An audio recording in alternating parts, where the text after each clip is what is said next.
Hey guys, hope you're having a great Monday morning. If you're not, this broadcast I think is going to have some special relevance for you. What I want to talk about today is something that's pretty near and dear to my heart. Basically, it's something that each and every one of us has faced. A lot of us, we faced it from when we were school age, and it's something that progresses when we start working. We face it every single Monday morning, and in fact, it's something so common that a lot of people just take it as a given. Like, this is just a part of what being a professional is about. I'm talking, of course, about those blues that hit on Monday morning. I've been there. I've spent years in the workforce before I started my own business dealing with that exact same feeling. And tell me if this sounds familiar to you. Sunday afternoon rolls around and you're feeling great from, hopefully a recharged weekend, and thoughts start to go towards that job on the next morning. You start thinking to yourself, okay, well, what do I have to do? How am I going to ramp myself up? How am I going to just gear up and change out of this very pleasant weekend mode that I've been in and become something else entirely? How do I put on the clothes and the mask of the job so that I can do that effectively? That's a really hard thing to do, and that's something that gets harder as time goes on. My personal feelings on it, and this is something that's based as much on experience as it is working with thousands of other clients, is that feeling really comes from a disconnect between who you are and where you want to go. In other words, the reason you feel down on that Monday morning, the reason you feel hopeless, is because the gap between what you are, the person that you are, the things that you're passionate about, and what you have to do to get the job that you're in done is so high that it requires a huge giving up of energy just to sort of get through. Now, I want to change that. I don't really believe that is something that anyone should have to just assume as a part of their normal workaday life.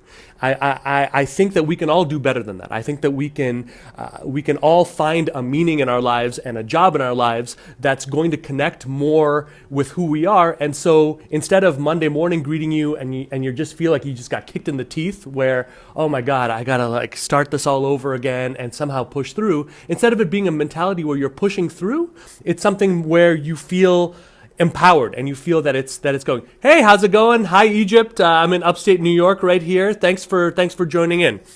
So as I was saying, hopefully what I want to do here is share a little bit of my personal story in terms of how I was really dealing with this Monday morning blues thing that was really sucking a lot of energy out of me. And then I'm going to transition into some tips that you can use hopefully right now from day one to get yourself into a place where your job and your career is more aligned with who you want to be. That'll make a big, big difference. No worries. No worries on the English problems. That is, not always a deal breaker, but I appreciate you signing in. I'm going to try to make this as easy and able to be understood as I possibly can. So a little story for you. A couple of years ago, I am Elmasi. I am from India. My parents were born and raised in Calcutta.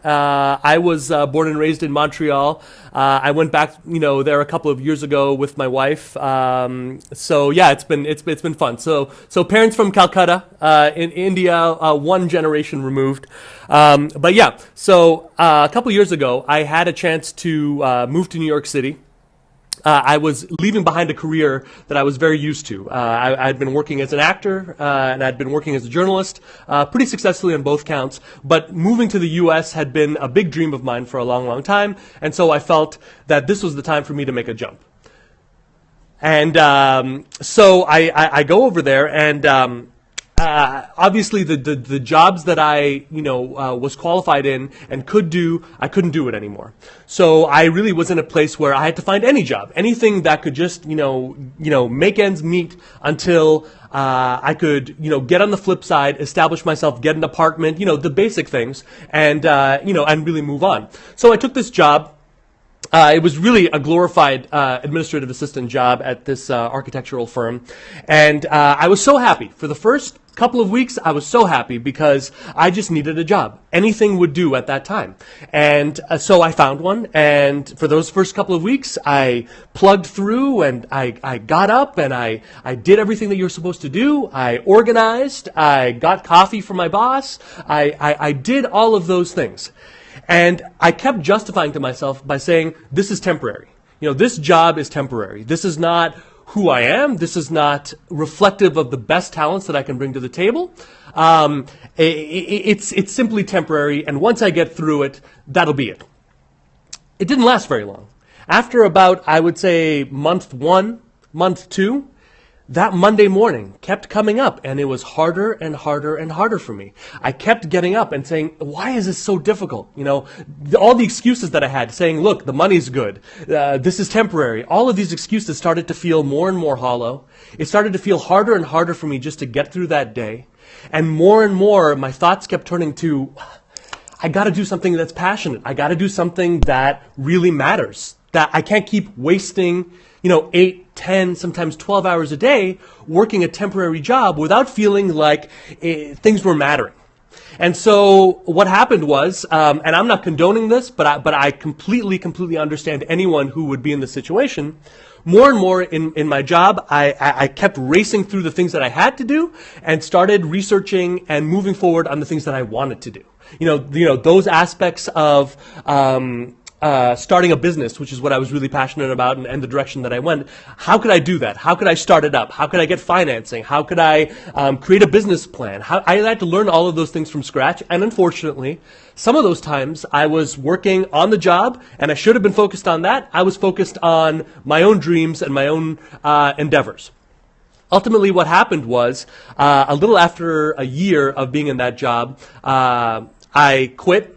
I resigned to start my own business and, embark on that challenge. It was absolutely terrifying. So my job right now is I'm a career consultant. So that's a fancy way of saying I work with executives, senior management who are in the midst of a job search. I help them rebrand themselves, so I'll create a whole new career platform for them, resumes, cover letters. I'll build and control their LinkedIn presence so that they get impact from recruiters. I'll help them with interview coaching. Basically, I'm a coach for people who want to land a better job, a higher paying job. I show them how to present themselves and how to handle that marketing and communications aspect so that they're really competitive and they get more results quicker. So I'm a career consultant. That's what I do. And so when I left this job all those years back, I didn't know that that's what the end goal was going to be, but I knew I wanted to be in business for myself. I knew I wanted to make that happen. And it was totally terrifying. Oh, thank you so much. I really appreciate that. It was terrifying though. I mean, I'm not going to lie. I'm going out on your own, not knowing what the future is going to be. The risk is so high. Every morning I was working way harder than I was at my last job that I didn't care about. Way harder. I was making way less. I can't tell you how many times I had months where it was really touch and go in terms of whether I was even going to be able to make my rent that month or, just pay my bills. So I know that risk. And yet, because it was something that I wanted to do, because it was an endeavor that was, connected with the heart and soul of who I was, the effort was not an effort. The effort was okay. And I could withstand far more in the service of something that I wanted to do than something that I was, continuously trying to push myself towards becoming, And that's the difference between the Monday morning blues mentality and doing something that you want to do. I'm not going to sit here and say that working is better than not working. I love my pleasures. I love hanging out. I love spending time with my family and doing all of that.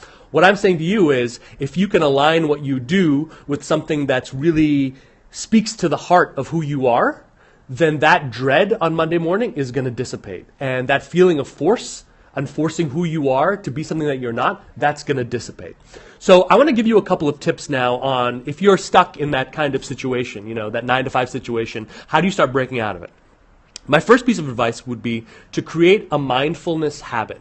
So what that means is basically, right now, you're probably doing something else, but you might be checking into this video when watching that, right? You're doing two things at the same time. There's the autopilot part of your brain, And then there's the part of your brain that is analytical and can make judgments and think and really move the ball forward that way. I want you to start activating that second part of your brain. So all of the things that go on in your life, especially when it comes to the work that you've put on autopilot, all of the things that say, okay, I'm just going to crank through this and I'm going to move forward. I'm not going to think, I'm just going to blast through. I want you to just temporarily stop doing that.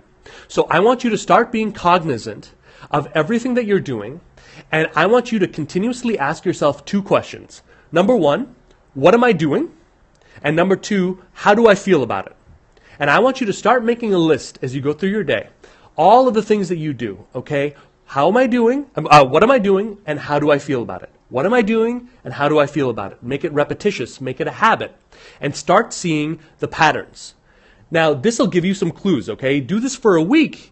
And you're going to start seeing some real interesting clues about where you're at in terms of your job and your career. And I think that that's going to really help because, just like a doctor, before he starts prescribing medication and, indulges in a surgery, he's going to get a diagnose. He's going to see what the symptoms are to see how severe the problem is before he can diagnose a solution.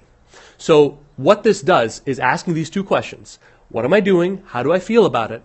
Is going to get you to a point of figuring out which parts of your job work for you, which parts of your job do not work for you, and how severe of a problem that is. Listen, for a lot of times and for a lot of people, the answer isn't necessarily just jumping ship and leaving your job. It could be as simple as changing key aspects of your job or changing the emphasis of the job and what you have to handle on a week-to-week basis so that it plays more into the things that you want to do and less into things that you don't want to do. For example, to give you a little example, about 2 years after I started my business, I was pretty burnt out, and I was seriously thinking about just calling it quits and just doing something completely differently. I felt that it was just a hopeless endeavor, and I felt that the energy that was being taken out of me was way more than the energy that I was putting in. I wasn't getting anything back there. And so I did this exercise, of going through my day methodically, even boringly, and asking myself these questions. And what I realized was that there were 2 or 3 aspects of running a business that was eating up about 70 to 80% of my time and my energy and my aggravation. And one of those was website development. Building out my website, adding new content, rejiggering aspects of it was taking up a huge amount of time. So I identified these things. I outsourced them. I gave them to someone else to take care of. And all of a sudden, hi, how's it going? Thanks for joining. I appreciate it, Brute Beard. Thanks again for joining me on this Monday. So basically what I found was there were 2 or 3 aspects of running a business that was eating up like 70 to 80% of my headspace and the hard parts. And so by outsourcing those things, I immediately made my job 10 times better, and a lot of my emotional aggravation was gone. So for a lot of people, if you're dealing with those Monday morning blues, what kind of car? Ford Fusion. I'd love to upgrade, but it does the job so far. I do have a family and a growing one, so I think we're going to have to upgrade to an SUV sooner rather than later. But it does the trick for now. So as I was saying, when it comes to, making your job situation better, a lot of times if you go through everything that you do and make a list of what works for you and what doesn't, a lot of times you'll find that changing certain aspects of your job instead of just cutting ship and finding a new job is the way to go. Give me 1 second here. There we go. Basically, what I was saying, gotta block a couple of these trolls once in a while.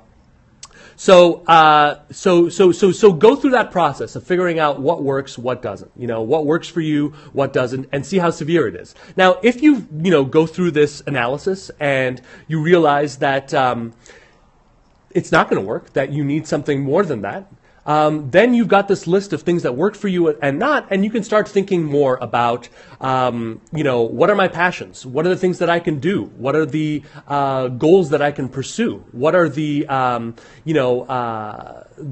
places that I can take that? And start. My last suggestion would be to start from a place of the inside as opposed to the outside. A lot of people, when they make the decision to get another job or do something like that, they start by checking out job postings. And they start, which is a really big mistake, because you don't want the outside world to be impinging at such a critical moment. You need to listen to yourself first and foremost to figure out what really works for you and what speaks to you, and then take it from the inside out. So start by listening to yourself. Start by asking yourself those questions of, what do I want to be? What really works for me? What am I really passionate about? And then I would recommend, and I've done this, going to the library, and one day is great. More than one day is even better.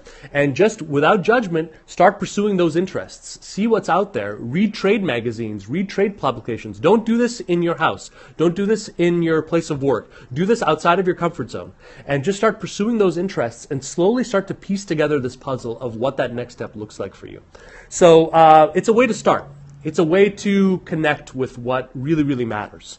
And if you start, by doing this inventory of what works for you and what doesn't, that'll start getting you on that journey. So let me just flip the camera real quick here. Just a quick little breakdown. Number one, create a mindfulness habit. Ask yourself on a daily basis, for everything that you do, what am I doing and how do I feel about it? Number two, identify the fix or the severity of the problem. Is this something that can be changed by changing my job and the things that I'm focusing on? Or is this something that requires an external fix? In other words, finding another job, finding another calling. That's a place to start. That's a place to start asking yourself those questions. And if you feel that this information has been helpful, take a look at that site there, upgradeyourjob.com. Go over there right now. You can join my private list, and you'll get instant access to my free 6-point checklist for landing a 6-figure job, where, again, I'm going to be sharing some of the best strategies that I use with my executive clients to, again, get them to a place where they land better jobs in less time and do that more and more effectively. So if all of this advice is great, and I hope you got something of value here, but just remember that advice is nothing without action. Okay, the smallest action that you take is worth more than the person who, digested reams and reams and reams of information and advice. So take some action. Upgradeyourjob.com, visit it, get that checklist. I promise you that's going to be helpful. And start thinking in terms of aligning your job with your passions, because you deserve it. I deserve it. Every one of us deserves to have a career that really matters to them and really makes a difference. I hope you guys have a great rest of the day. Thank you again for listening. I'll talk to you on the flip side.